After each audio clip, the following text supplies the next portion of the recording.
I came to Barrie for one reason and one reason only. That's definitely freshly made. Barrie is only just under 2 hours drive away from the Sydney CBD. For those of you that actually want to know what that distance is, 145 kilometers away from Sydney. Whilst Wade is getting some petrol sorted out, I'm gonna tell you what Barrie is known for these days. It's known for amazing gift shops, coffee shops, restaurants, antique stores as well. And of course, I cannot forget the donut.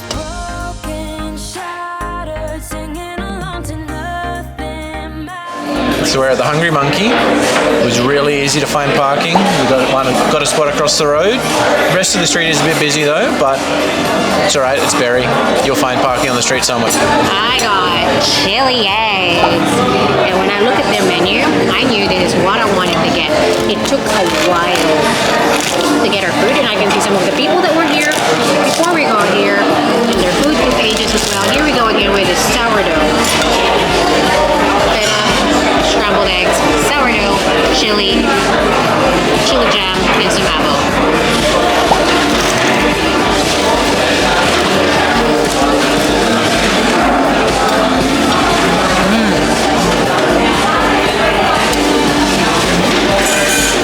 Nine out of 10, but sourdough can be better. We're spending our day in and around Barrie, specifically Queen Street, and we'll be spending the day eating, drinking, and learning everything we can about the historic sites in Barrie. We are now at Barrie Museum. Did you know that the architects of this building are the same ones that did the St. Mary's Cathedral in Sydney? So this is their town museum, and I highly recommend that you check out the local museum first before exploring, because it gives you a lot of context. Note though that they are only open on weekends and public holidays, 11 a.m. to 3 p.m. It is free, it's a great thing, but they do take donations because it's only run by volunteers. So let's go. And in case you missed it, Oh, sorry.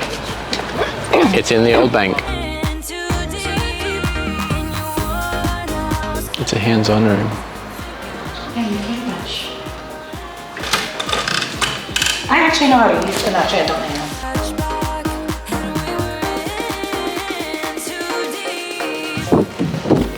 It smells strong. So we are in the dairy room.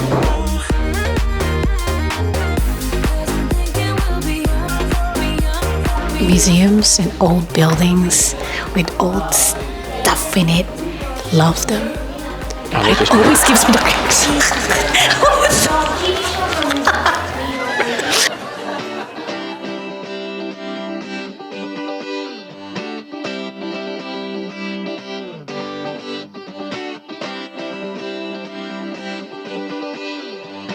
Before the Barries moved to the area, it was commonly known as Broughton, and before the English came to the area altogether, it was inhabited by the Wadi Wadi people. Alexander Barrie, along with a business partner, established European settlement in the Shoalhaven in 1822. And when Alexander's brother died, named David Barrie, the town was officially renamed Barrie to honor the family. You can actually do a DIY heritage walk here in Barrie, which starts basically at Prince Alfred Street. But what we're going to do is combine the heritage walk and, of course, shopping.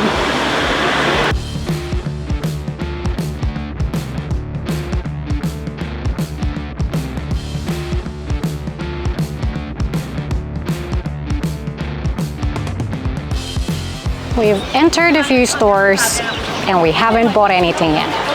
Proud of myself.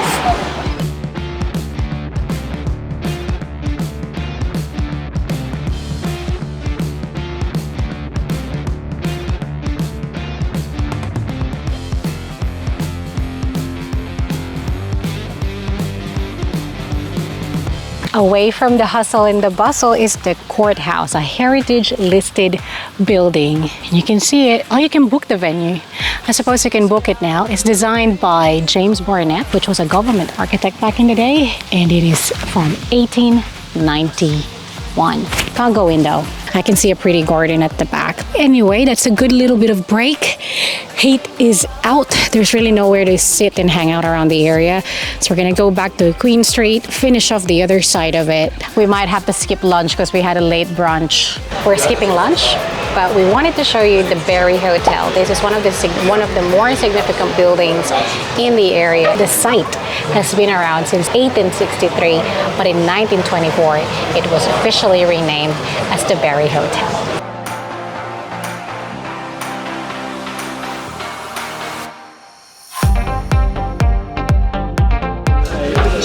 Check out the 2 donuts and the chocolate. People number 89, thank you, 89. Chocolate smoothie.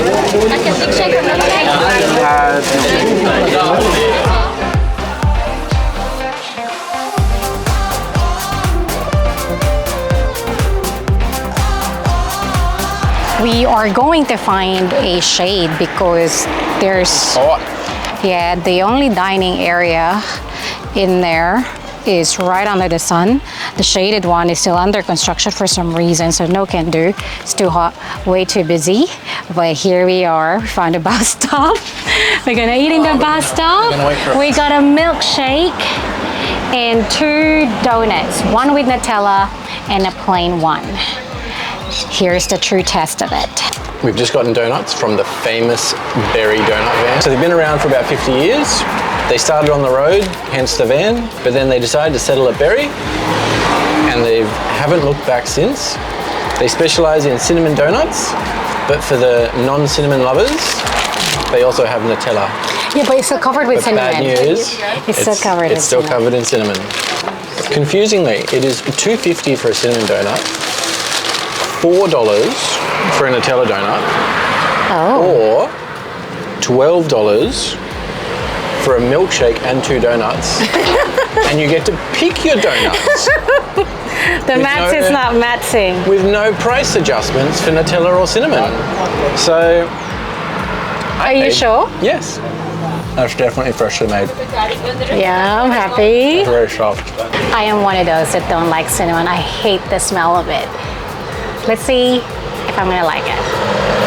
It's okay. The cinnamon's not that strong. Yeah, it's pretty mild. It's a cinnamon sugar, so. Yeah.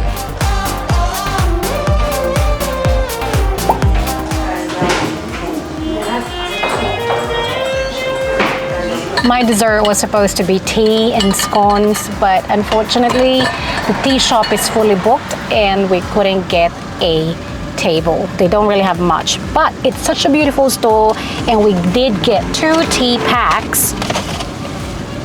The Berry Blend, number 10, and number 117, so they have plenty of teas in there. The Blushing Beauty. These 2 I have in mind for summer and making them cold. The pitcher is cheaper in T2, so we're gonna get that in T2. These are actually quite XC at about ranges from $18 to $25 per pack. You can get them in a tin as well. You just add a couple of dollars. But this is not a Ziploc. We made it to the 7 Mile Beach via the 7 Mile National Park, because if you pop it in the GPS, it'll take you in random ass shit place and you'll definitely get lost. 7 Mile Beach, it's near Jiroa and Kiama. This is the dynamic dunes. At certain times of year you can actually see all the way through the beach, but we've come here at the perfect time and you can't see anything. Wade doesn't want to get sand on his shoes, in his shoes rather. So I am the only one walking in and braving the 7 Mile Beach.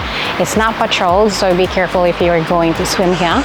It's massive. I think that's why it's called 7 Mile.